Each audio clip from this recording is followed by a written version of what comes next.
Hands up, don't shoot. I got cut off. Sorry.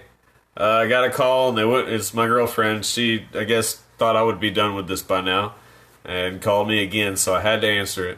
I'm back on here. I'm going to try to get Mr. Swafford back on here. Hold on. Here we go. Approve him. Add him. So we can keep talking about... He's just telling me how he's Thor. I don't know if I even knew that story. Hey, there we are. Sorry about that. I got a call from my girlfriend. She thought I'd be done, I guess, and she kept calling, so I had to answer. I apologize. Oh, it's all good. It's perfectly fine. Didn't bother We me a were bit. I was just like, oh, hey, we lost it. we were literally in the middle of being Thunder Buddies, just like on Ted. You ever seen the movie with the talk? You like that with the talking bear?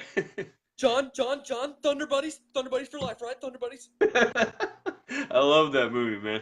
But I didn't even know that story about Tesla. I had never even heard that. That was really cool. I like that. I have a ex army dad and a hairdresser gypsy mom, and Oh so wow, it so cool I mix. kind of had that both sides, and both really don't play to the stereotypes that well, Okay, unless you see them in specific like instances, and then you're like, wow, no one has to know you to know that you're that way, that you're either free spirited or that you're ex-military, and right. I got those different perspectives a lot growing up from that. And so my mom, that's definitely a story that we've shared and talked about, and it's that's kind of the nuances, the little details that get you into loving, stories and really getting captivated by them.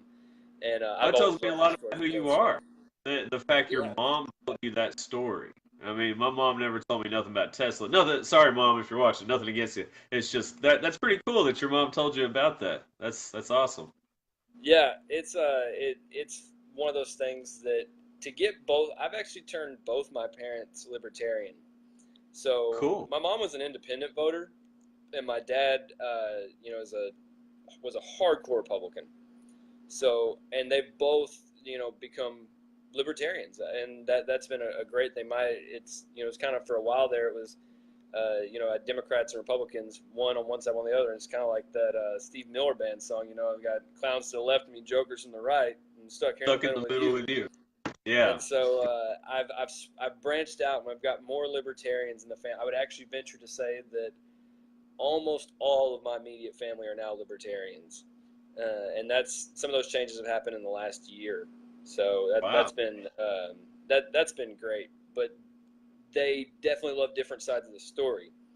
My dad's a very literal person. He doesn't even like to watch movies that have like fantasy in them at all. Like Oh wow. Avatar, Avatar just sounds stupid to him.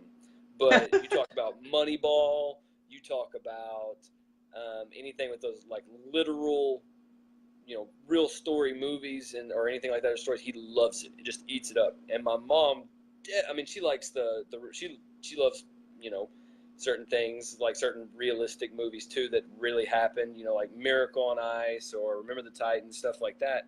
But I got that love of to be able to use imagination and see it in literal terms and get the lesson from it, even though it wasn't something that could actually happen. And I Right. got that side from her for sure. So I guess I tried to cultivate the best of both worlds. It doesn't always work out, but Oh, that's cool. I really like that. And total seg you completely off what we're talking about. How do you feel about the whole bake the cake issue? Do you think if you're a public business that you should not be able to say no to people? Or do you have a nuanced view like Gary Johnson does where he says, hey, you can't make a design on the cake because that's a First Amendment thing, but you have to sell it to whoever comes into your business as long as they're not doing anything else illegal or disrupting the business. Do you have a position on that, or what do you think about that? I absolutely do have a position on that. I think that, I've been told that I have a really different way of looking at things or of putting things, and I pride myself in that. I think that's one of the things that I've loved the most about my candidacy so far is that that's something that people have told me, not all the time, but some of the time, and it's been consistent at least enough that I've recognized people saying that, and I love that. And my view on it is that economics really answers the question for us, because I don't think we do need discrimination laws on as far as business goes. But before anybody logs off, that's a hot button issue. Let me explain. Because economics shows us that something around 96%, the mass majority at least, of businesses who choose to discriminate, either openly or secretively, will go out of business within 2 years. So the market really handles it for us because you're restricting customer base. And when the market handles it for us, and we have so many social tools in our hands now that, you really can't get away with private discrimination anymore. Somebody's going to see, somebody's going to figure it out, somebody's going to have a position. And even if you do it really privately, you're restricting your customer base, and there's a lot of people that aren't going to revisit your store, whether it's, a bakery or, a smoothie shop or any type of a bike shop, anything. If you're discriminating, then you're restricting your customer base. I mean, I guess I probably repeated that too much. It's probably the third time I said it, but that's really what you're doing. Oh, that means you're stifling your revenue. You're stifling profits. You're increasing costs. So these are things that cause businesses to no longer be able to operate. And when the market is that efficient about getting it out, even without us recognizing it all the time, then I don't see the need for compulsory acts of sale. With that said, I think it's atrocious. I think it's absolutely repugnant to discriminate against anybody whenever you have especially when you have a business. Most especially when you have ridiculous. A business. It's ridiculous. This is an issue. It's really sad. As my sad. dad would say, and how he would say, is that you must not like money. You must not like money. Yeah. That's how my dad would go me into doing work when I was younger. He'd be like, you want to mow the lawn or you want to do this? And I'm like, nah, Dad, I don't want to. He's like, you must not like money. Just say it. Just say it. You must not like money. So that's what I have to say to people like that. It's like, if you want to discriminate, you can. I don't think it's a morally right thing, no matter what your moral compass is or religion or base. I don't think it's right, but it's something that the market handles really efficiently. So I agree. There's no need for government involvement in that case. Most of the time, it's just people getting upset. And don't get me wrong, if someone, I'm one of these people that if it happens to me, I don't really get that upset about it. But if it happens to somebody I care about, it really gets under my skin. And so if someone that I loved was, discriminated against in some way, it would frustrate me. But I would start a social campaign to say, this is what these people are doing. I wouldn't buy their product. I'm not going to buy their product. I'm not going to participate in their services or anything like that. And for these reasons, and I don't think you should either. So instead of, asking the government to come in and really be, mom and dad and fix it, I'm just going to, go to my own activism. And more than likely, once you get that stigma, especially in today's climate, you're going under. I mean, there's just no way you're surviving at all. So I think that it's an issue that gets blown out of proportion. It's an issue that gets popularized as being really prevalent whenever most of the situations it's not. It's not something that was. It's a very small percentage. I mean, if I'm a devout Christian, but if I'm selling wedding cakes at hundreds and thousands of dollars a piece, and you come in saying that you want it for your celebration, wedding, whatever, I have to say that is just a commerce thing. I mean, that I don't think that disrupts my values at all. I'm a business person. I'm here to be I'm here to make money. I'm here in this endeavor, and asking people their personal business or what this is for, or it's really, it's kind of weird. Like, why would you even care what they're using it for? Unless they ask you to put some kind of design on it that goes against what you support. But I mean, you really have gay people going out here and say, hey, put a design on this cake of us engaged in sex or something. They're not doing that. They're not doing that. So where does this even come from? It's just these few small examples, and they're making it this huge issue. I agree with you. I pretty much agree with you. So. And one of the things that I harp on is my fellow Christians, because I think that libertarianism is the most Christian belief system, because I believe Jesus was a voluntarist. It shows it time and time again. He rejected Jewish law on so many planes, and or at least the implementation of it in so many ways, and it was really proven more of It proved more of a voluntary, relationship-based faith. And whenever we talk about people, and I'm getting off on a religious subject here, and I'll end it very soon. But go ahead. you talk about the idea of, he first loved the sinner, then he hated the sin. So, I mean, Right. it's kind of that idea to me. And we talk about the fact that in Christianity, all sins are equal. So, I mean, if you really think it's a sin to bake someone a cake, for whatever reason, but you don't have a problem lying or doing whatever, and that doesn't really faze you, I suggest you look at your own moral compass, because you're making a public issue whenever you don't have any of the same issues respectively in private. So that's something that kind of sticks in my teeth a little bit like peanut brittle. I like that. Well, how do you feel about fracking? Do you think there should be any kind of restrictions on it? Or natural gas, fracking's the cuss word for it, I guess. But should there be any restrictions on it? Does it harm the environment? And segueing into that, what are your environmental policies, if any? When it comes to fracking and other things of that nature, we really have this confrontation between environmentalism versus good commerce.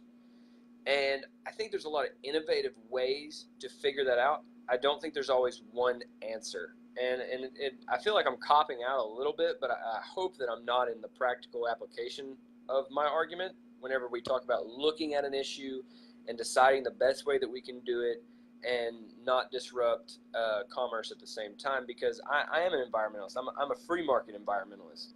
I believe right now, if we didn't have the, two-sided coin, two-edged sword of government intervention, then our oceans wouldn't be as polluted with plastic as they are, because we'd have hemp plastic, which is biodegradable after so many days, and you're talking about something that eventually just goes away and just gets absorbed into the environment naturally. And we wouldn't have these problems with that. We have different aspects of it, like if we were allowed to innovate in the fuel industry, and there's cars that get 200 miles to the gallon, but they're not allowed or legal here in the U.S. And you're talking about preserving fuel interest under the corporatist system that we currently have. So when we're not allowed to innovate, we're left with undesirable practices, and we're left with undesirable options, even more than that. So I think that innovation would open up new ways for us to be energy independent and environmentally friendly at the same time. So that would be my I get that's a very generalistic answer, and I'm trying not to cop out at all for any of you at home that think that I might be. But I think that's a very safe and not safe in the way of my opinion, but I think that's a very conscious and practical idea of setting a solution up for success. Should we have any regulations whatsoever on fracking in Arkansas or the United States? Anything? I will say this, as little as I know about the potential impact, I don't want to talk in an uninformed manner, and I will say that I could see that there's probably some room. There's always room to be better. So I could see that. Does that come from commerce-driven, or does that come from government? That's a answer yet to be determined, I guess. I would want to look at it, and I would want to really see multiple studies. I would want to see, different events, different things, different projections, different cause and effects, different, risk-reward. I would want to look at all of those things before determining, but I believe that it's one of the things where libertarianism, for me, it has the majority of the answers, but I haven't delved into the philosophy of how it applies to the environment all the way enough. I mean, environmental capitalism is a big deal to me, so I have delved into it a lot, but I haven't delved into it so deep that I feel confident in giving a holistic solution. And with that said, I believe in protecting what is shared resources, though. I don't know that the government always has a stint in or a vested interest in doing that, because I don't think it can do it the best. But I think that it's something that it happens with a more informed populace, which is something that we're getting. And I think that it's one of those things that really the issues get mitigated by other problems being fixed. Okay. So that's something that I think is, I mean, you have people innovating, like in some of the Nordic countries, they're actually burning trash. They're actually buying trash from other countries so they can burn it for energy. And it's becoming a very comprehensive way for them to get rid of their garbage without putting it in landfills. Oh, that's And cool. so innovation is usually the way that we get new and great solutions to even big, long-term, comprehensive problems. I do know that we are destroying aspects of our environment, and we need to be talking about that. There needs to be a bigger conversation in how do we combat that from a commerce-driven perspective, because people really do want to care in a lot of ways, or at least most people. I would say probably 4 out of 5 want to care about the environment, and so they have the desire, but if they can't put food on their table, they don't really care what the Earth's going to be like in 100 years if their kid's going to starve in weeks, if they don't Right. have a job or if they're not doing whatever. So you're really asking people to pick between the livelihood of them and their family versus morality, or shared morality, if you will. So I think whenever our government kind of does that with the intense, cost of living and inflation that it's created, you're creating more of a problem. And so getting government out of the way in a lot of cases, I think, and allowing people to have that financial freedom to really vote with their dollar and to get involved in things that they want to, and to do that more easily, we see a lot of problems fixed, and we see a lot of more passion-driven commerce where people are very good at what they do and they don't have to require such high profits to sustain their family. So we have people who are more passion-driven in every field, and therefore we have better people in every field, which means that we have more innovation, better innovation, and we have people more passionately involved in prosperous styles of life. So it's really one of those issues that I think on the whole it is a big issue, but I think it gets fixed, or at least it gets immensely better through fixing a lot of other issues like regulation and financial issues. Well, and I meant to ask this one earlier. When is war necessary? I think war is necessary when the enemy is at your gates. And the enemy is whoever is there to steal your liberty in whatever way that is, your liberty and freedom. To infringe upon that is to declare war on you. And so that's what I believe in, a strong defense. I don't believe in us being the world police in any way. I think we need to get out of everyone else's business. It's really ironic to me that we as Americans say, we're free, we're the land of the free, home of the brave. And the third line should be with hands on it, in and on everyone else, and in their business. And so Yep. it's hard for me that's where the hypocrisy comes in for me, that really frustrates me. And I see the inconsistency, as we were talking about consistency earlier, and seeing the inconsistency in what most people, or most of the two-party politics, are promoting. Is there any war from World War II to recently that you would agree with? You can start with World War II if you want. Any of those you would say you agree with, or were they all we should have stayed out of it? This is probably not a popular opinion, but I think the majority of our conflict could have been solved by simply us not getting involved in World War I. There's a lot of historians that would back that up. Our involvement in World War I really tipped the scales. I think that the Germans would have kind of come to a soft win, which would basically mean they would win, but they wouldn't have a total war win, where they get to demand everything they want. But they basically win, but they've got several black eyes and a bloodied nose and everything else. So they don't really Right. have a desire to continue fighting that much. But when we got involved, we tipped the scales and we over punished Germany, which directly created World War II. I don't know that there's many historians that would disagree with that at all. And that Right. subsequently created every conflict after that. So literally our first intervention outside of our former isolationist policy could be claimed to have a causality to every conflict thereafter. Wow. So I mean, I've heard you that. talk that's kind of the reality of it for me. I don't know that I agree with any war at the end of the day.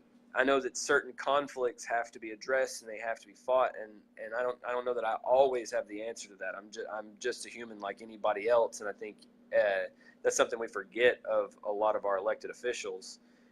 Even the ones we disagree with, they are still human. You know, we can disagree with them, we can not like them, we can badmouth them, and don't get me wrong, I do my fair share of that. But at the same time, they're human. We all are. We all are subject to emotion. We all are subject to, you know, we have the right to make the wrong decision.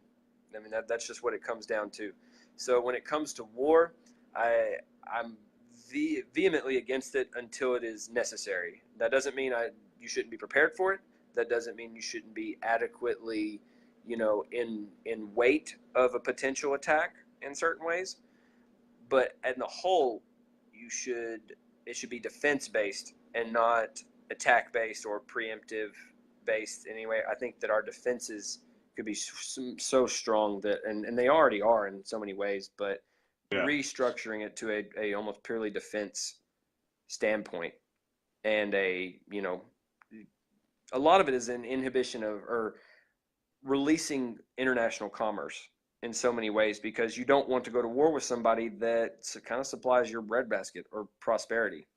And I think Right. that's that's the hope of the free market, totally. And we get lower prices and better services and better products from around the world whenever that happens. So if we have an international True. commerce driven market, then the need for war essentially kind of goes out the window, because the industrial fat cats that get rich off of war have less of an incentive, because there's so much more profits elsewhere that they could be making, and it's much less of a headache. If So you're I think trading, that you're not that's fighting. exactly, so that there's benefit. There's, when, you know, when the money is there to not fight, we will not fight.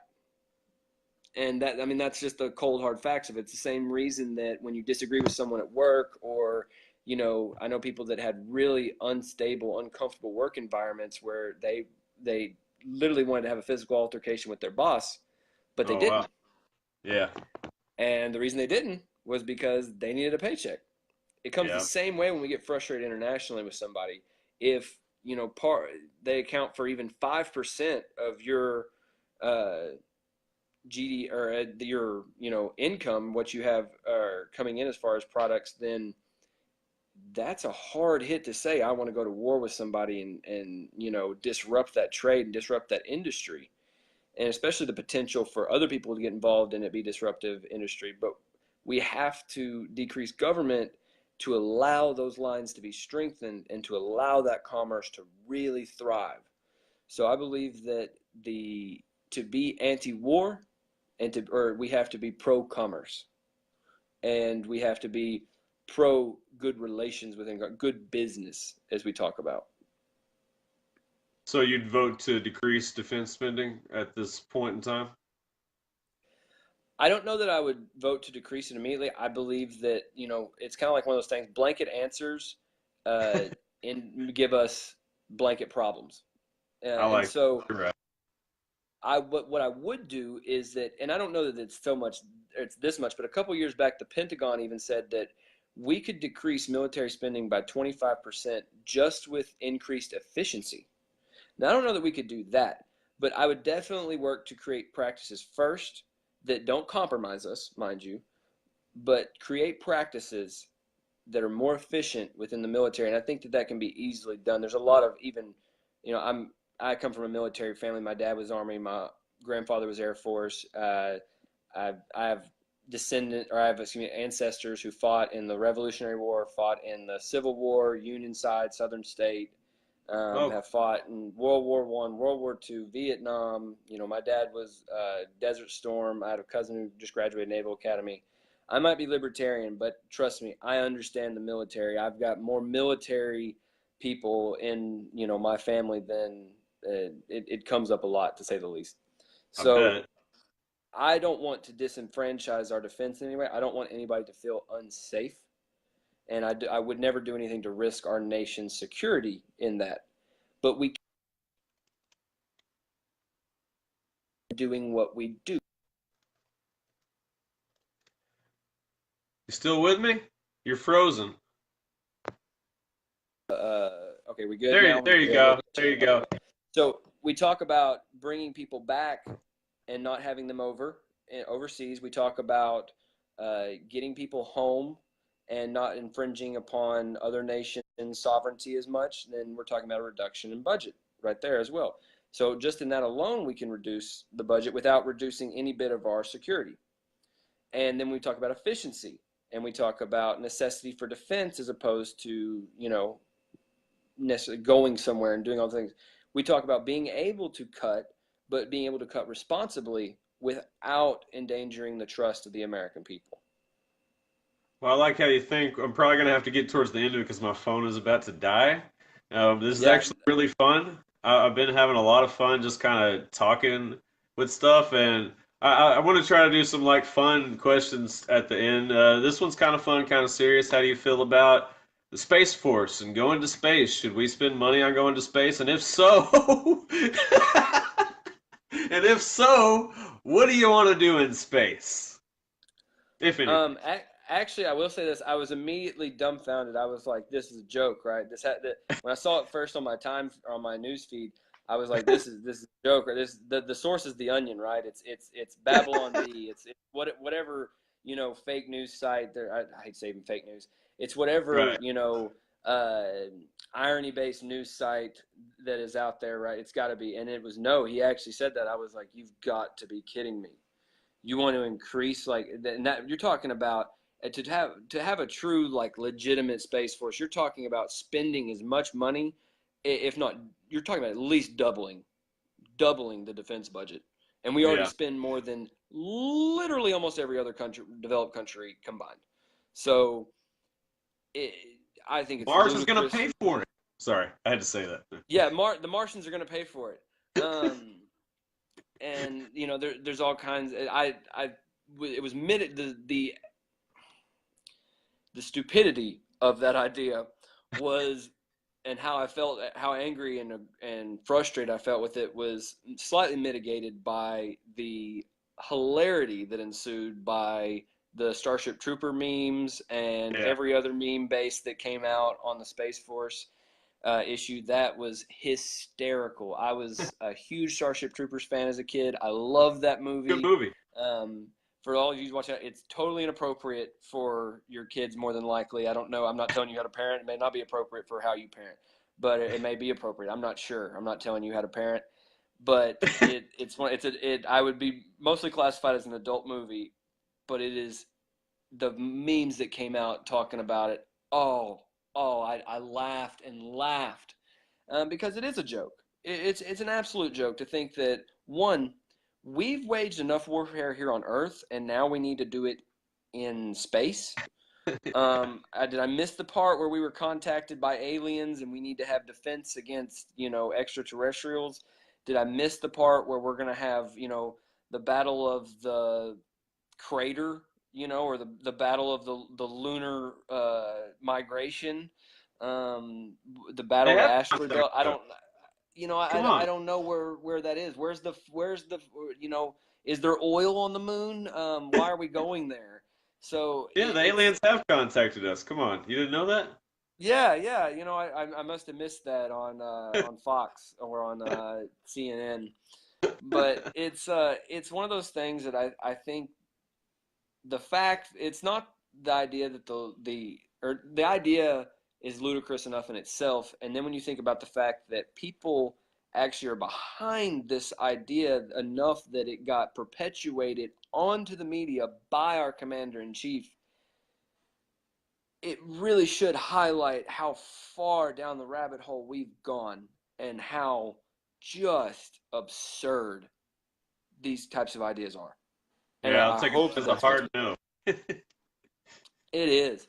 I mean, Okay. it's like I mean, just the ramifications, the implications, everything down to the nitty gritty of the semantics.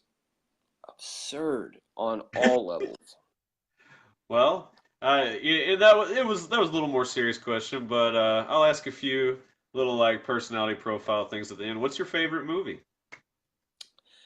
My favorite movie is I'm gonna cop out again, and I'm gonna say a tie. That's I'm gonna say okay. it's a It's not a tie. cop out. It's a tie between Braveheart and Titanic. Okay, cool. I like them both. um, Titanic, I definitely get the romanticized idea of culture and adventure, and even though DiCaprio and I probably disagree a lot personally on things, he is a phenomenal actor. Kate Winslet's a phenomenal actress. It's a great storyline. A lot of people don't realize James Cameron actually wanted to explore the Titanic more than he wanted to make the movie. He had an obsession with the sinking of the Titanic, which is what propelled him Oh to make yeah, the movie. that's pretty And cool though. so I love the idea, the romanticize of it. I'm kind of a softy romantic when it comes down to it on certain things, and so I've always loved that movie. On the other hand, Braveheart. I have a strong Scottish heritage. In fact, we've traced it back on my mother's side that I'm actually a direct descendant of King Robert the Bruce of Scotland, who is portrayed in Oh, that movie. that's Um, awesome. yeah, it was very cool for me because that was one of my favorite movies to begin with, and even though it's not historically accurate on at least 50% of what it does or what it portrays, then it was still very cool for me. So I think that probably made me love it even more. But the idea, the pivotal freedom moment and Yeah, everything, it speaks to the revolutionary in me, and yeah, how tenacious the William Wallace character is, and how the everything about how that movie goes play. Because if you really take it down, that's a love story too. yep. And so everything that represented spoke to me, and my especially in my early, or I guess I should say my middle teen years. That was something that really invigorated my mind, and I loved it, and it may have even been the parts of my libertarianism that were already trying to show and get out there, and I didn't even realize it at the time. But those would be my favorite movies. I have a more concise answer for favorite song if you would prefer for that. I was actually gonna ask you. Sorry, I'm hooking up my charger, so we Oh, you're can fine. keep going if you want. I was I'm actually gonna having a ask you good your time. favorite album. Your favorite album where like I saw it on Facebook recently. What's the album that you like? You don't skip any songs. So I'll ask you that question. But you can tell me the song too. You can tell me the song too. It's okay. Well, I'll say this: I'm a song person. I rarely like. I think the one album that I like almost every song on there, and I don't love every song on there, but I at least like almost every song, is "Native" by One Republic. But that's a rarity. I mean, I that hasn't happened in decades, Huh? and I'm barely decades old as far as it When did goes. that come So out? When did that album come out? I think 2014 is when it came Okay. out, Okay. something like that, and Okay. maybe late 2013, but I think it was 2014. And like even like I love the band The Script. The Script, I only like a third of their songs, but I still that's loving the band for me. Like Oh I wow. Okay. I love a third of their songs.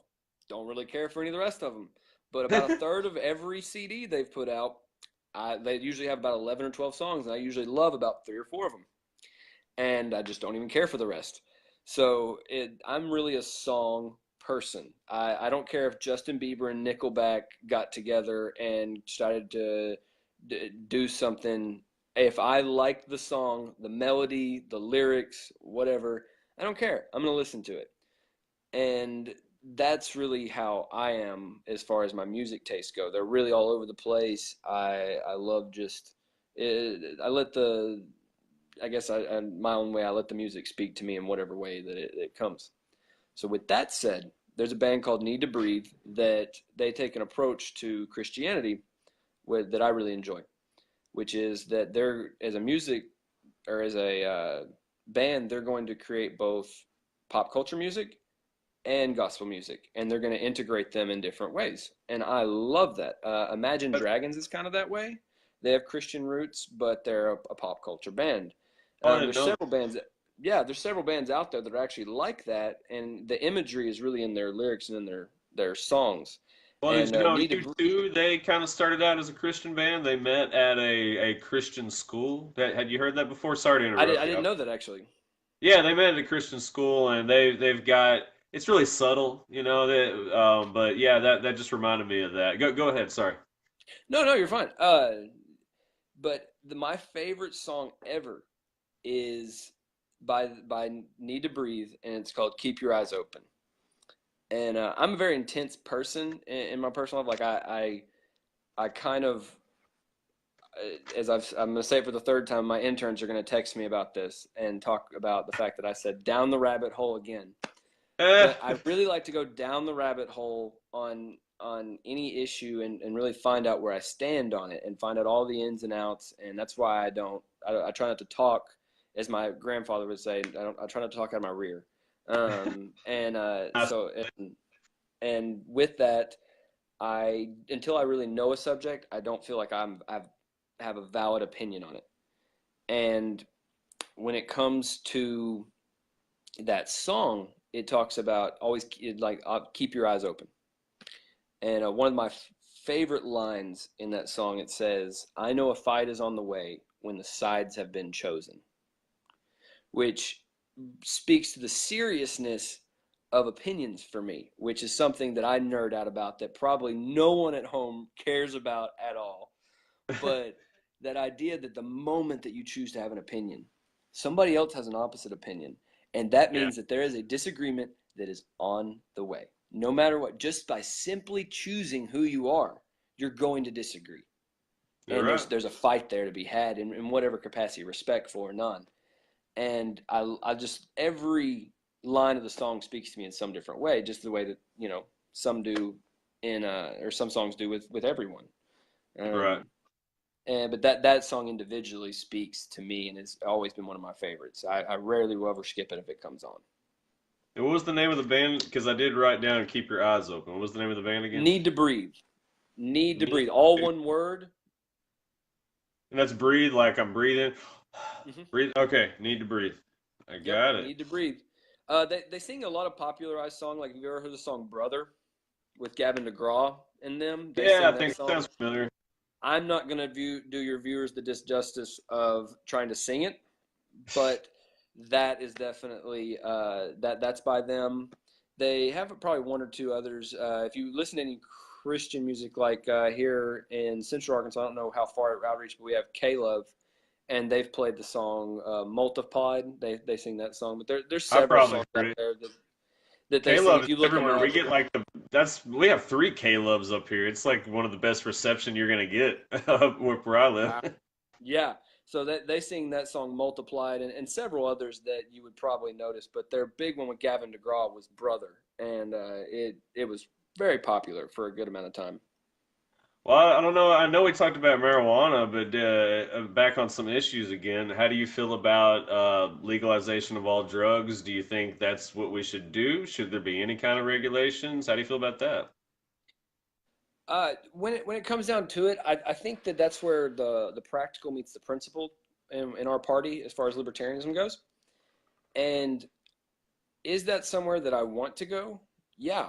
Is that somewhere that I'm ready to initiate legislation on in it? No, I'm I not, for the agree. simple fact that I don't believe that the American people are ready for that. I don't think that our infrastructure is ready for that in some ways. While I think it would be better in the long run to do that immediately, it's not something I'm prepared to do because I want to develop that trust with my Yeah. constituents to say that if we do this, I need you to trust me in doing it. So I think a slow walk back. Let's start with cannabis. Let's start with cannabis and let people see that and let people see the positive effects of that and let the addiction decrease, let the a lot of the issues that the black market presents on the drug market, on the black or on the opioid crisis, on the illicit drug epidemic, things of that nature, on addiction in general. Let's let the positive effects of that be felt so that we can really show that, yeah, see, look, this is how this works. Now, there's a great case Right. for it currently in the world with Switzerland. They recently, about 2 years ago,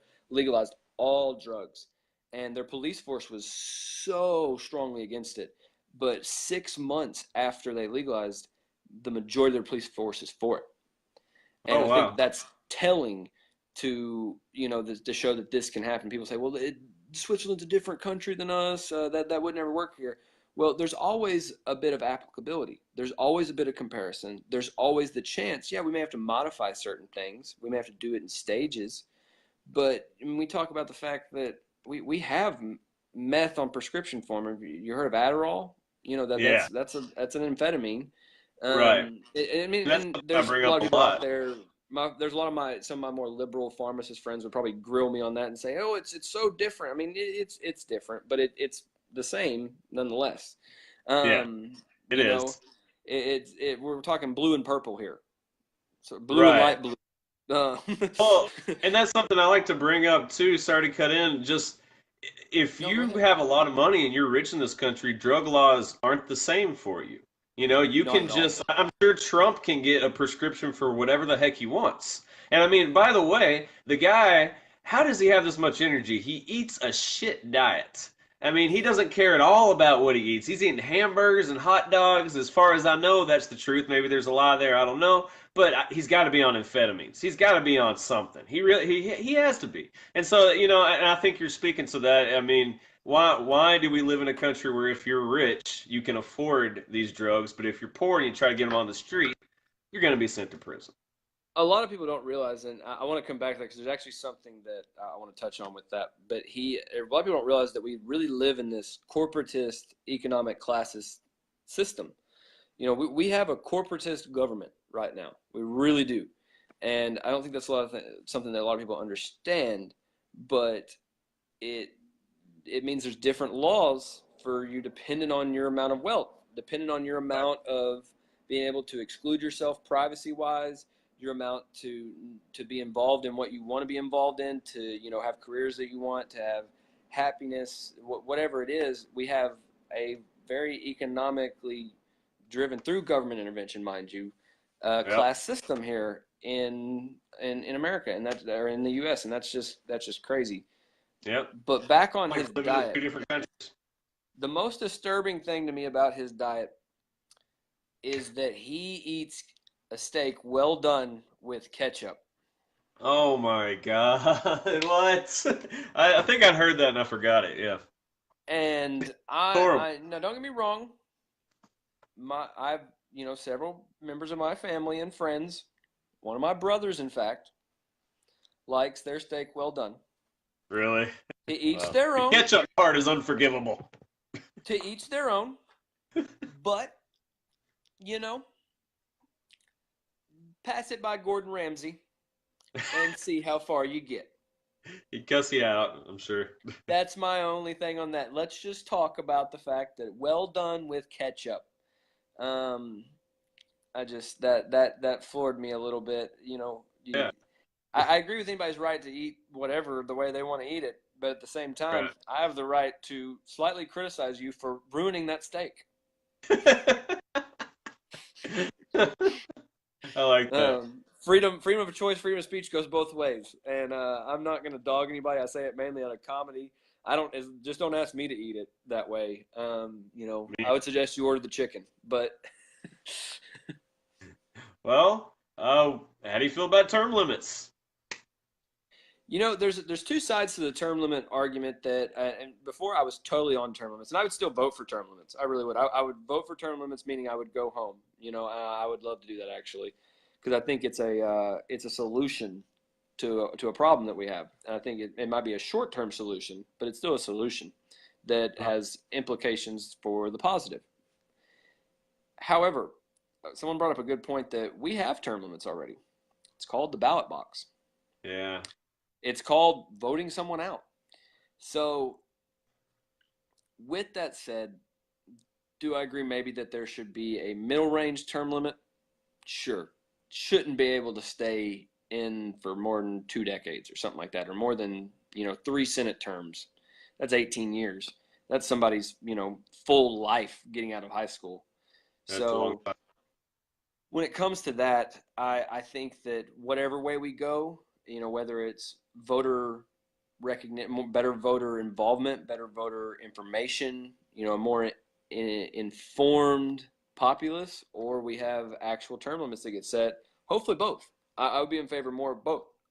And maybe that causes that. Maybe one causes the other.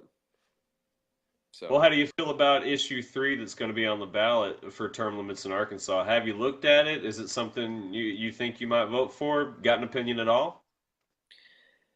To be honest, it was one of the. I was really more focused on being anti-issue 1 than I was about reading up more on issue 3. I was going to do that a little bit closer to the ballot, and I'll admit you've caught me slipping just a little bit, because I probably should know more about that. But being a federal candidate, I've been really more focused on federal stuff, even though I am an Arkansan and I do vote here, and I should be Right. more involved with that issue. But term is it? We're pushing it back, right? We're pushing the years back. Is that correct? Yeah, yeah. Well, the one we have, if it passes, you couldn't be in the legislature over 10 years. Okay, yeah. See, I'm fine with that. As long I like that we have term limits here in Arkansas. I like that we did that, several a while back. But I as long as you're not allowed to be a lifetimer. Right. Sure, give them a few more years if that makes everybody more happy. That's one of those issues as a libertarian that I'm kind of like, whatever the populace wants. I'm really fine with it both ways. So whatever Arkansans choose, I trust them to make that decision, and that's I something like where that. I would place my trust in the people, and I'll vote for it. Sure, give them a little bit longer time frame so that they can do certain things. But if it doesn't pass, then I'm going to be perfectly fine with that too. That may be the better option, but if it does pass, then that's what the Arkansas people wanted. Then I'm fine with that. Should we have judicial term limits or say term limits on the Supreme Court? Or should it remain Ooh, lifetime? that's a good question. I haven't really thought What about I've been that much. thinking about a lot. Um, there is this idea of checks and balances with the judicial system, and the fact that they get to be there for life. I know. It's weird. And that can be very good and very bad. You've got a skill or a Skilly in there. You have a Gorsuch in there. You're like, yes, yes, yes. You have, not to not offend anybody at home. I'm not going to say the justices that I don't like per se, just because that's my personal opinion. It doesn't necessarily have anything to do with my ability to be a congressman. Right, So, right. but there are justices definitely that I dislike because I don't think that they're constitutional. My thing with the Supreme Court, to kind of pivot there, because I'm not sure that it might make our situation totally more tumultuous, because you talk about the idea of the president. If they do have term limits on the judicial system, whoever the given president is, does that mean that do they come up every 9 presidential elections? Whoever wins immediately, the judicial, one of the 9 is out, and then they have to nominate another one. So maybe is that how it works? The oldest eventually No, gets kicked. And so I don't does know that how it maybe a works. system that works? Where we have day one, president has to nominate a new Supreme Court justice, and the oldest one, goes out at that point. Is that how it works? Is that a efficient system? I don't know. It's an interesting idea, or something like that is interesting, and it's definitely a conversation I like that you've brought up, and I find that I've been caught with my pants down a little bit. I don't know of anything as far as I haven't followed that rabbit long enough Yeah. to really think about the implications, but it's something that I would definitely be open to as far as a conversation, and even a conversation, a very serious one, where we'd be voting on it in the legislature. Right. So it's one of those things. It's very interesting that it has a checks and balance right now, because once a judge is in there, they're in there for life, which means it really brings the judiciary up as like I said, that check and balance with the legislature and the executive branch. So I would want to know, is there a better way for us to get more efficacious and more integritous judges in there in terms of the Constitution? That's one of the things that I've always had the problem with, is that a judge is supposed to have interpretation of laws and things of that nature, when I think that we should write laws that are less interpretive, I like more that. direct and finite. And I get that sometimes we need to leave air for certain things, but when you have justices who directly vote against what the Constitution says, the justice is wrong, in my opinion, not the Constitution. Yep. So and that's an even bigger issue, and that's an even bigger question. How do we fix that? How can we make our judges more consistently constitutional, that they're the leading authority on, and they're supposed to be. So how does that get done? How do we do that? I do not know, but I'm Well, I open. love how much you're willing to say, I don't know. I like that. I'll admit I was afraid to say that, especially at the start of my campaign. But recently, I watched Larry Sharp, one of our great libertarians right now, who is going to be the next governor of New York, and the United States is going to change overnight as a result. And Someone broken. yeah, I mean, just by him getting elected, just by any libertarian getting elected to a federal or state executive position, is going to bring so much light, and it's going to cause for better Republicans and better Democrats, and going to fundamentally change politics overnight, even more than anything Donald Trump, Barack Obama, Bill Clinton, George Bush, Reagan, any of them have ever done in a single move. It will fundamentally evolve our political landscape just by one being elected. So, and he is not, and that's one of the things I noticed about him is that he's not afraid to say whether a question is unfair, or whether he's like, I don't know. All I can tell you is that this is what we're going to do to fix the system, and any byproducts of that we're going to handle, and we're going to have a very transparent conversation about it on how to fix it. And he said, and that's what I can promise you. I can't promise you to be a know-it-all and know everything. And so that was Right. something that kind of stirred my confidence of it's okay to say I don't know. It's okay to say, this is, we're going to follow a plan. We're going to follow a fundamental policy. And after that, anything more specific that I don't have a direct answer to, I can say that we're going to have an in-depth and very transparent conversation of how to fix it, how to go about it. And I think that leaves us open for our constituents to really have a voice. I mean, we do have plans. We have fairly concrete plans in certain ways, but we also have a lot of room for our people to get involved and to talk about solutions. And even when I have no idea, it's not like taxation where I have a lot of knowledge, or, the budget, things of that nature. It's something that we don't really have a lot of ideas directly on how to fix that issue yet.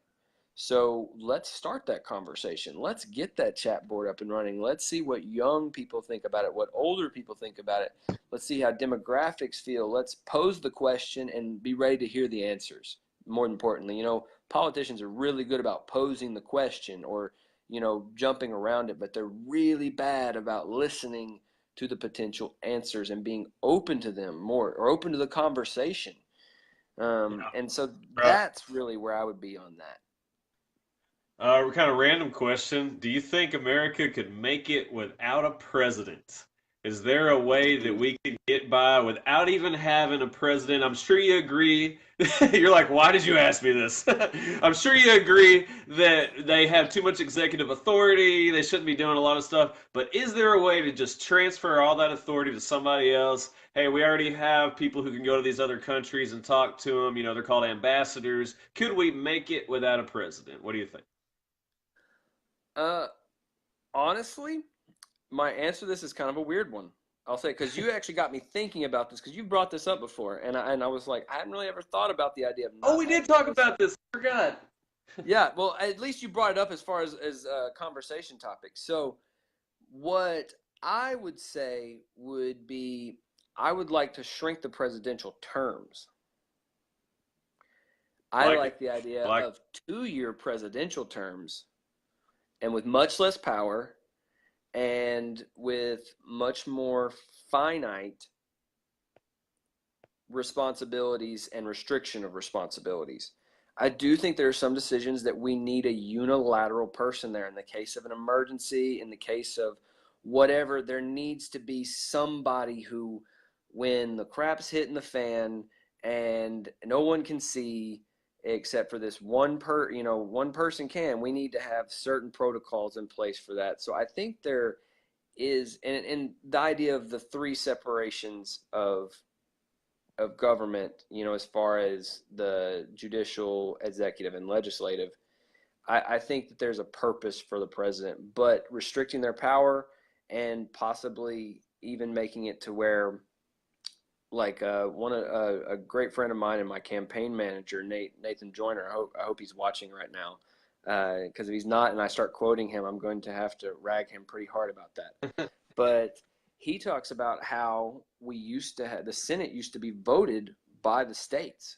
Our senators were voted by the states to have a more representative democracy and not just be another body that people vote on. And I would actually be in favor of that because I think it gives a good representation of state government at the federal level. And so making senators that, and then potentially giving congressmen and women maybe 4-year terms instead of 2-year terms to do things, and shortening the president's term really invigorates the legislature and decreases the authority of the executive. So I think that makes something more representative, and we actually can talk about those solutions to, what is it, a time limit thing? Is it an executive powers thing? I think revisiting executive powers would be one of those that would be, I think would be great. Maybe it involves giving more power to the cabinet and less power to the president themselves. So they pick who's there, but that person has more of an integral role in it. And the president maybe doesn't have the almighty say on everything. Maybe they have to get the cabinet positions. And I'm actually in favor of maybe the president doesn't get to pick their cabinet. Maybe the cabinet is another round of elected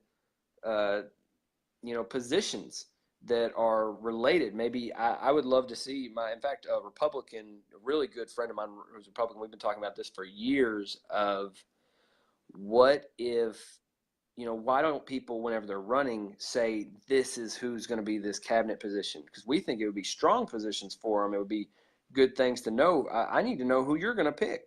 I need, right, because right now, there's a lot of people I don't think would have voted for Donald Trump if he would have picked Jeff Sessions as AG. I don't think that would be a very popular thing. And a lot of people that were on the fence liberty-wise probably would have voted for Gary Johnson as a result. Maybe I voted for Hillary. I don't know. But I think that letting us know who you're going to pick to be these pivotal positions, Secretary of State, I mean, that is huge. You're talking about, if I'm not mistaken, third or fifth in line for the presidency, something like that. And you're talking about the actual formal head of our ambassadors and our one representative to the rest of the world. That is an incredibly important position. And you're just telling me who we pick gets to just pick them. Congress does have to approve them under a loose basis, but that to me is the part of the scary powers of it all. And maybe those should be merit-based positions. In government, they had to work up to that. They had that.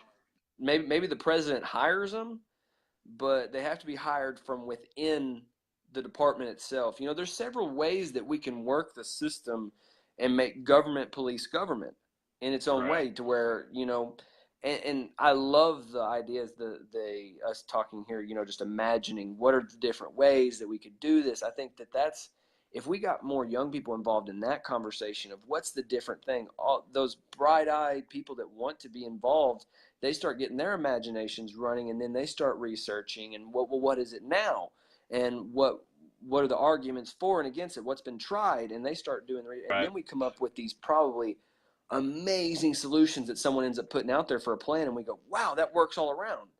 And kind of like the penny plan, it was actually a young congressman back in 2000 and I want to say 2011, 2010 or so, around the time that I was graduating high school, who came out with the penny plan.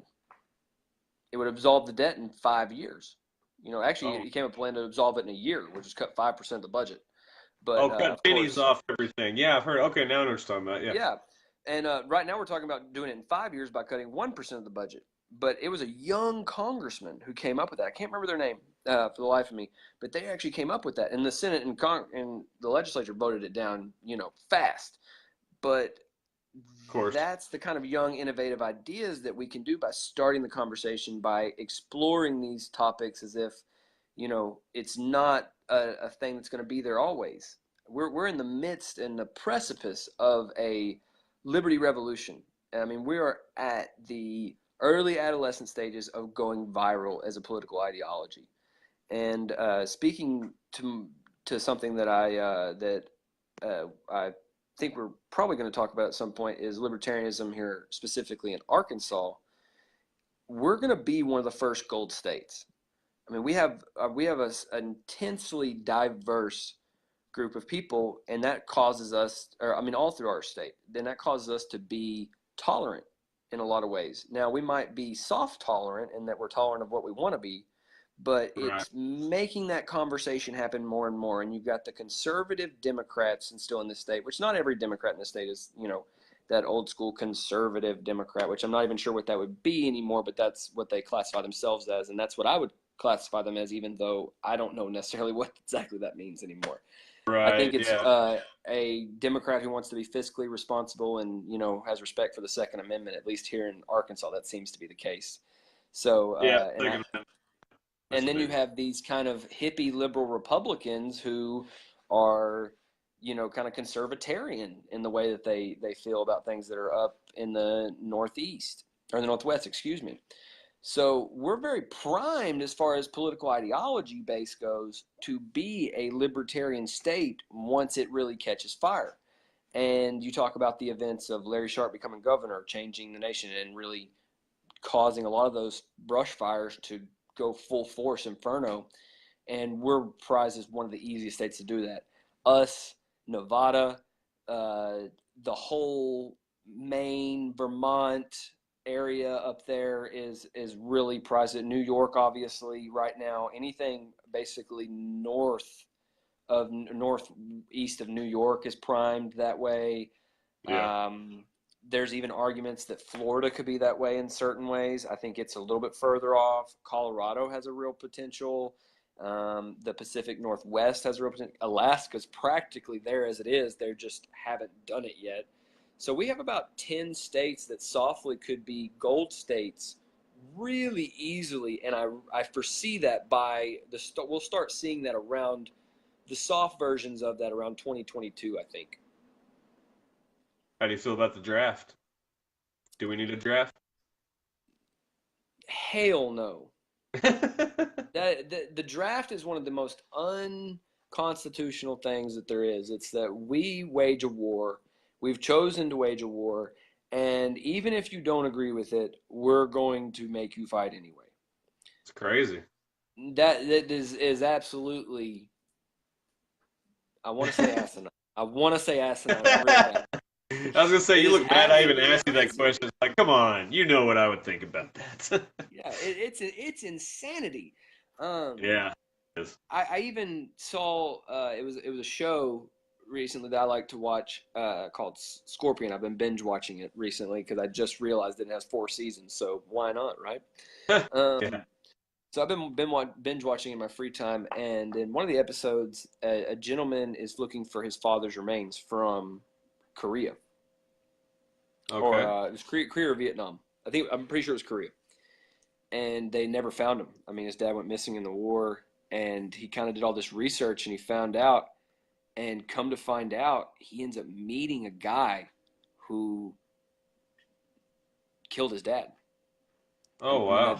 That's what happened. And he said, and the guy was kind of skittish around him because he was like, I know you. And the son was like, this is my father. Shows a picture, and he says, yeah, the last time I saw your father, he was taking fire behind a tree.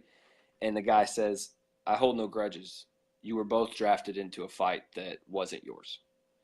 And when you look at things from that perspective, keeping your objectivism in liberty and in the Constitution and things of that nature, but allowing yourself to validate the emotional and what really happened to families, what really happens when you're drafted. Yeah.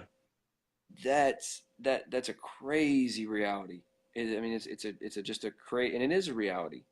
So I think that's something I would sponsor, is the ability for us not to have a draft. If you can't convince people to fight based on the need for a fight, Yeah, you shouldn't be fighting. I Your like fight that. isn't worth it. You're right. What So that about that would be my Oh, sorry. no. I was saying that would be my sentiment. Sorry, I you know me, I'm a talker. I know, I like it. I keep saying we need to start wrapping up, but it's like I'm just having so much fun, you know. But Why we're wrap up? probably We're having fun. Anybody that wants to come along and have fun with us, go ahead.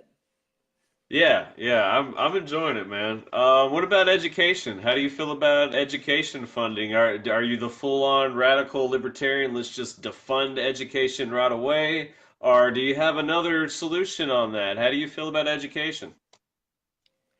Education is a very important issue to me. It's one that I think has a multitude of smaller solutions, though, that are going to fix it, and some of them are already naturally happening. One, I do believe in a defederalization of the education system. We should not have the federal Department of Education. State Department of Education has a little bit more viability and constitutionality. So that there's a bit of that that's more of a colloquial local thing, and if nothing else, it puts it in local control. And so I think that the issue is going to be fixed for us, though.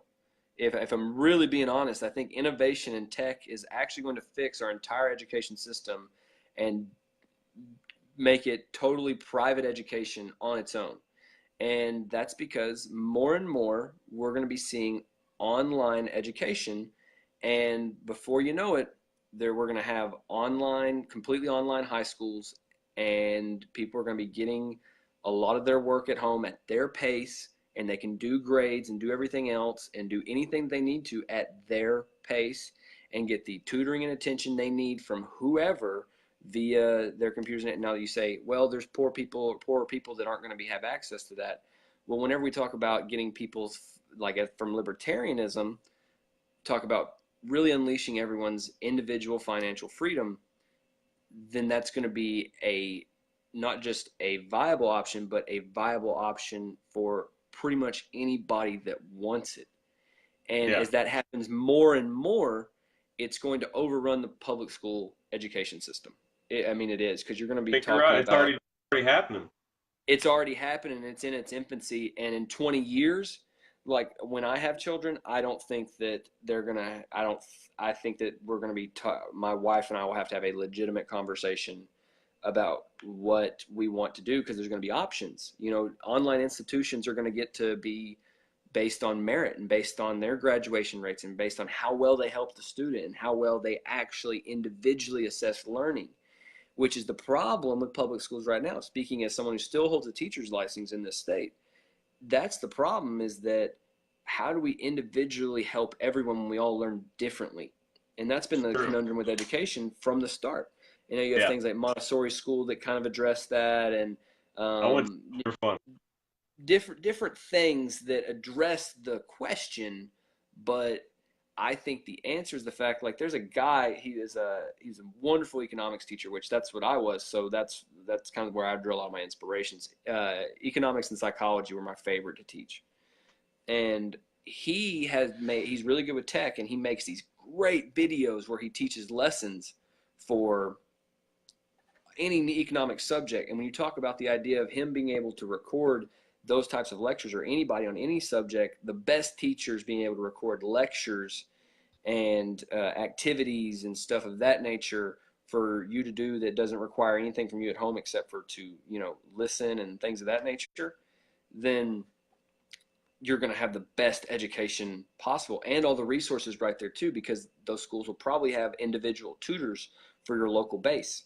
They'll say, okay, here's the thing, and if you don't understand that, you can live chat with a teacher, or you can video chat with a teacher and you can ask questions, or you can do this, or here's these resources at your fingertips at your pace based on what you need. And you can have dyslexia curriculum, you can have ADD curriculums, you can have autistic curriculums, you can have accelerated curriculums, math-based ones, science-based ones, whatever you want your child to learn, or what your community is driving your child to need to learn so they can be a happy and productive member of society, then that's what is going to happen. And that's what's great about it. I think it's one of those things that I've actually backed off on having a lot of positions, because I think, again, the market is naturally going to fix it as long as government doesn't get in and get too involved with it. So that's something that I think is coming. There's a lot of opinions out there on different ways that we can improve education, and I think almost, well, no, I wouldn't say almost all of them. There's too many for that to be a true statement. But I think many of them have a wide arcing application to really improve our education system. And we're talking about people graduating earlier, some graduating later, graduating on their time. And what is graduation? What subjects do we really teach? I think it's going to force us to teach a lot more social studies in the high school level, which is something I think is actually needed, because we're really math and science based right now. But the problem is we're not practical math and science, we're theoretical math and science in a lot of ways. Like we have an algebraic Yeah. curriculum system instead of a geometric and statistics based curriculum, which is much more applicable in your day-to-day life. High school isn't about higher learning. That's why it's called primary school.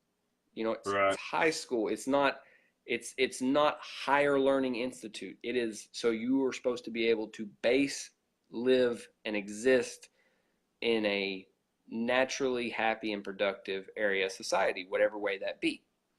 And when you talk about the fact that someone knows the Pythagorean theorem, but they don't know how to adequately control their own emotions or adequately understand the world around them and how to be involved in politics or handle their money or handle people around them, themselves, and their own emotions, then we're creating people who are productive but not happy and not equipped to actually handle the real world. We're creating Right. them to suffice a need that's not even really there, and we're putting the cart before the horse in a lot of ways, because anybody that goes into a True. math and science field is going to have to go to college. Yeah. So you're talking about just a heavier math and science experience at the college level for those that are actually going to end up in those fields. And only like 1 in 4 end up in a even remotely math related area of the Yeah. workforce. You're right. So why are we focusing on that when literally 100% of them need to have social skills, and they need to be able to balance a checkbook, and they need Yeah. to be able to understand their own emotions as they change, psychology. They need to understand people around them in society, sociology. They need to understand aspects of history and how we got here and things of that nature, American history, world history. They need to understand how our government works, because that's really part of their fundamental rights and how they preserve their own way of life and living. Government and politics. I've already mentioned finance with economics, and even geography, which is kind of an abridgment of social. It's in the social studies. I'm certified to teach it, but it's also a science. So understanding those base things are more important in my idea at the high school level than math and science.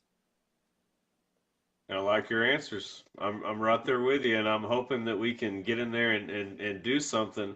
I guess this probably might be my last question. It's kind of a big one. If it's not, I'm Vaccination. I'm fine. I'm here. I'm having a wonderful time. Okay, all right, cool. Man, I'm having fun doing this too. This is really cool, and I hope I can keep doing this with some other libertarian candidates. And I Oh hope yeah. everything's recording right. And it actually says nobody's watching us right now, but I don't care. It's cool. We're having fun. I It's think all I've got good. one person over here on mine, so maybe we're seeing different counters. Maybe I'm seeing mine, I and don't maybe think you're. it. No. Honestly, I've done a few live things on Facebook sometimes, and I don't know if it's correct what they're showing necessarily. So I mean, it doesn't There's matter. always that, and everybody can always watch after the fact. I mean, these are Exactly. long Exactly. videos, but we're having some good convos. We're having some good stimulation for those that want Yeah, it. I'm turning blue here because my light was from the sun, and so that's Nice. why I'm looking this way. You got some artificial light there, so yours ain't going away. Yeah, I'm Um, sitting in my living room actually on my couch, so I thought that was the best place for me to kind of post up for a minute. Technology, man, and that's what you're talking about with education. I think you're so right. My last one's a big one. It's vaccination mandates, yay or nay, any kind. You think we should have any Ooh. kind whatsoever? So that's a very good question. That is a wonderful question. It's a very big pop culture issue. And I think that the answer gets answered once again, or gets presented once again by innovation. By innovation. You don't have the right to make somebody vaccinate their child. As much, sorry, I heard got some outside noise What there. was that? I don't know. I live downtown in Little Rock, so it could be anything. It's True. Friday night. Somebody's having a good Yeah. time, but Yeah. it's one of those things that you really don't. No matter what you feel about it, you don't have the right to make someone do anything with their child. As far as other than not abuse them. Right. So or not neglect them. That would be categorized under abuse. So you don't have the right. So we got to start there. We got to start the conversation there. You don't have the right. So what do we do next? Well, I do think, though, that it's okay for schools to make the policy that, all right, you don't want your kids vaccinated. You don't get to come to school here. You don't get to be around all the other kids. You don't get to make them vulnerable to it. And I think that that's kind of the evening out answer to the solution, or Fair answer enough. and solution. One of my brothers and I have talked about this, that him and his wife had a disagreement. One of them wanted vaccinations, one of them didn't. They compromised and said that what they'll do is they will spread the vaccinations out immensely, so that their kids aren't taking all of them, a lot at one time. Uh-huh. And they were going to do other precautions and kind of maybe select to do most of them, but not necessarily all of them, for different reasons. And that was their family's choice to do that. No one else has the right to make that choice except for them. You're right. I personally am going to vaccinate my kids for different reasons. Now, my mother is one of these that her vaccinations didn't take. I can't remember if it was the mumps or the measles, but she got one of them. And it wasn't like, it's like very rare that they even have a case of that, but her vaccinations didn't take some of them. Oh, wow. And so she got it. And now I guess my brother and I have a natural immunity to the mumps or the measles because my mother had it and beat it or Oh, good whatever. for you. You get to skip So on the yeah, vaccination. I guess that I got that going for me. So but no. It's a good thing. So it's really one of those things, and I'm a meningitis survivor. So I contracted meningitis as a kid, and we're vaccinated for that. Now there's also that if you've watched any TV, you probably see the MenB vaccine commercials that have been just. I mean, if I watch CBS All Access and their commercial, they play the same ones over and over again. So I've seen the MenB vaccination commercial a ton of times, and that's it's apparently another type of meningitis. So I don't we have cable. can't. See, that's me. I do everything off of apps. I stream a lot, so I like I said, I have that app, and so I get to watch CBS shows and I stream them. But you guys still have to do commercials. But that's so I think the answer is in respecting people's freedom, but people also realizing it's kind of like yes, you have the freedom to make choices, but there are consequences to those choices as well, and you don't get to be free of those.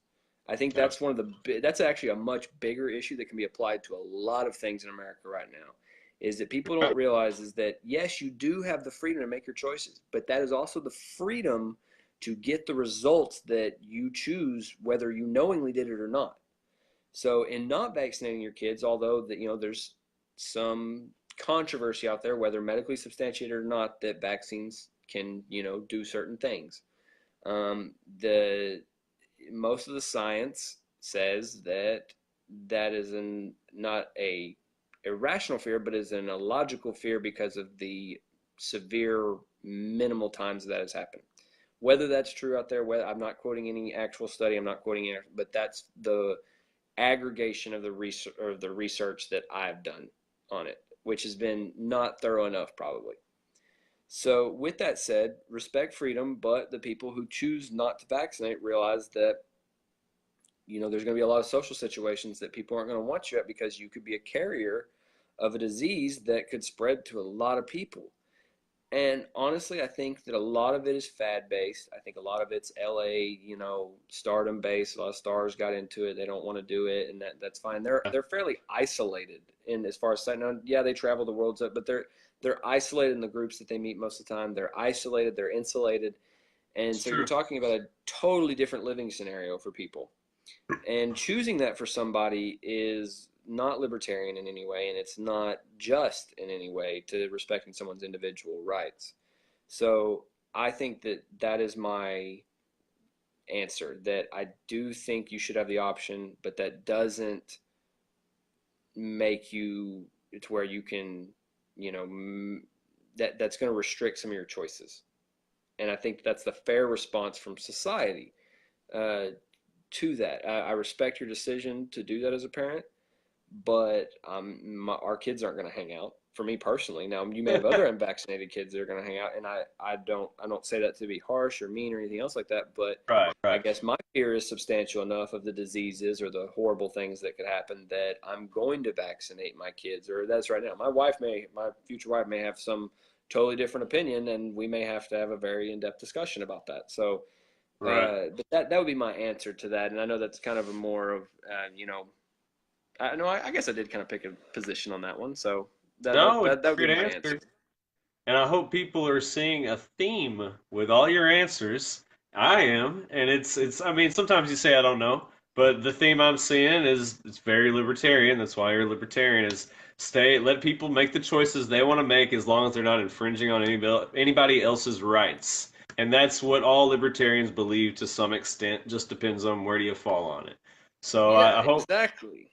Exactly. And it's that's what it's really about at the end of the day. How we got to anywhere where thought we could restrict someone else's rights is just it's crazy. It's yeah. ludicrous and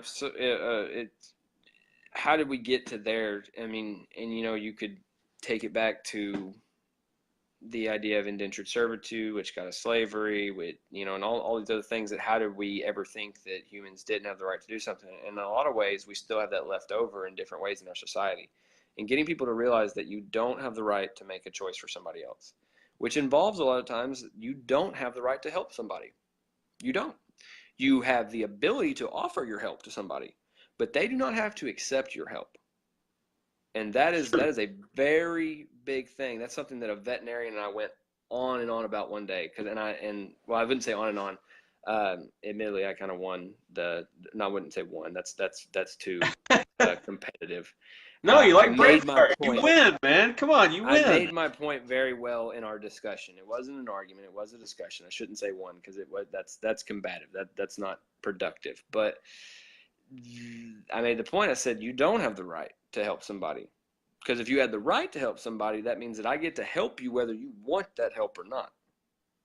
I like that. And, so if someone's going to help me with my tall problem, well, what does that entail? We're going to chop me off at the knee. That's Oh, the idea of your help. You're helping me be normal. So, what are we doing there? Or like the way that the government helps you by taking half of what you earn, yeah, right. Um, so that's one of the fallacies or the underlying subconscious fallacies is that we think that we not only have the right but the duty to help someone, or not the excuse me, reverse that. We have the duty to help some, not only the duty but the right to help somebody, and it's just not the case. If you feel duty driven to help someone, then you should, offer your help, do what you can. But if they reject your help, you have to respect that that's that person's decision. So that's something that I think is resonating with people, but they need it that brought up, because I needed it brought up to me. When I Yeah. started to think about that, and it came up in a conversation. I was like, yeah, that's a good way to put that. That's a very marketable phrase. You don't have the right to help somebody. You have the ability to offer it, you just don't have the right. And I totally agree.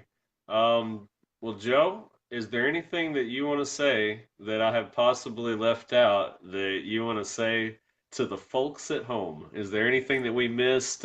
Actually, didn't even get to bring up issue one, and you can talk about that if you want to. I was going to bring it up, issue one that just got taken off the ballot. You can talk about that if you want, but anything else that we didn't talk about that you'd possibly like to bring I'll up that I touch skipped on over?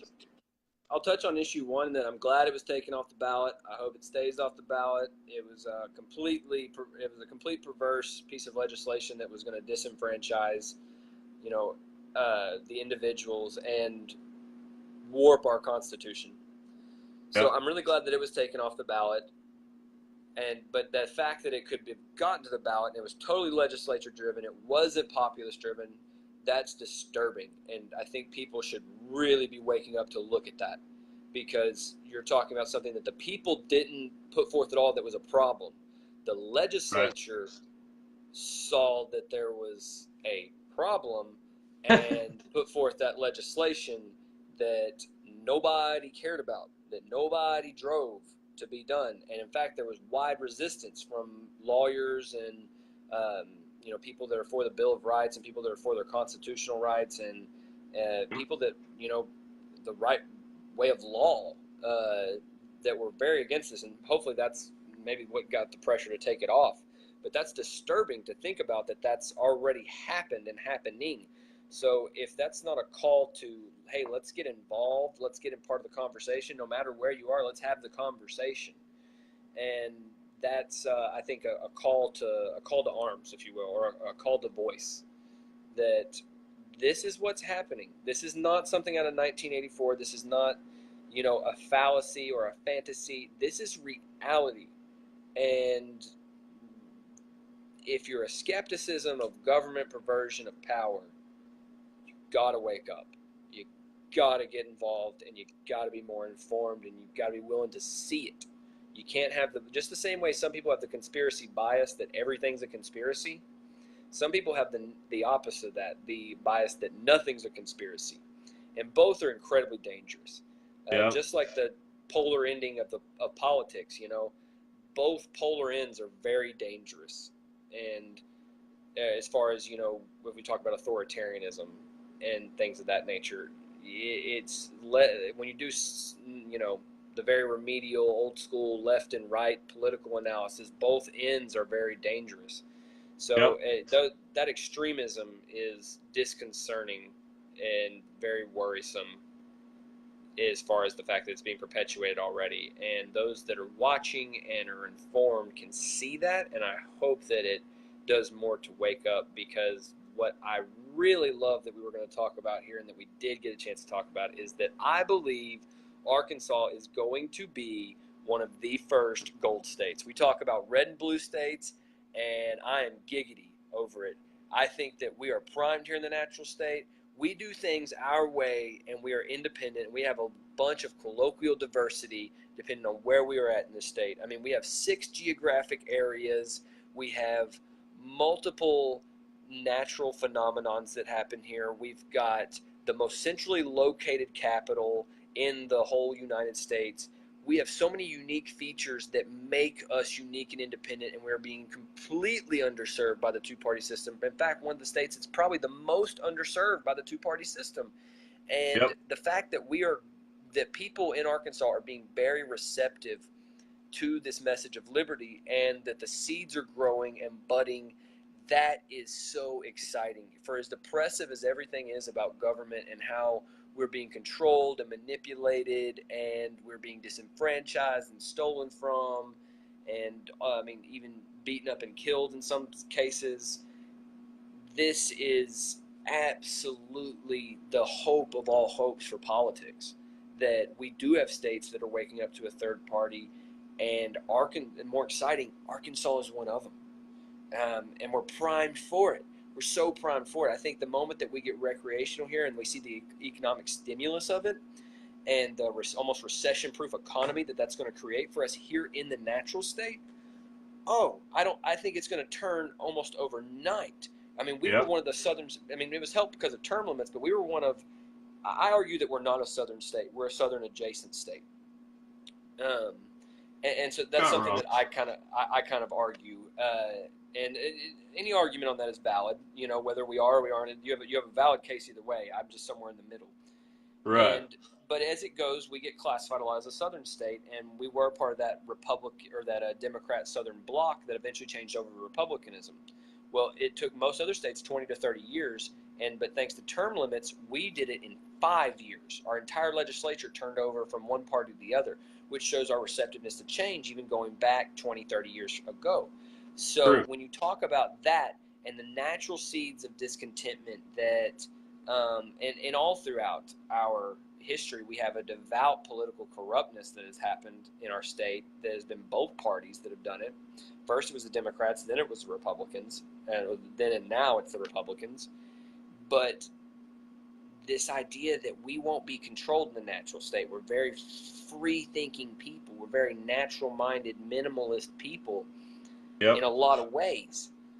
So when you think about that and libertarianism and what's already going on here, and the fact that we ran the most libertarian candidates that have ever been ran in this state as a third party this year, the fact that we have some of the highest run rates per populace of party members in the United States for our party, the fact that our natural inclination to agriculture and other things is going to make us a big part of conversations like recreational marijuana, like things that are traditional libertarian, anti-prohibition, pro-freedom issues.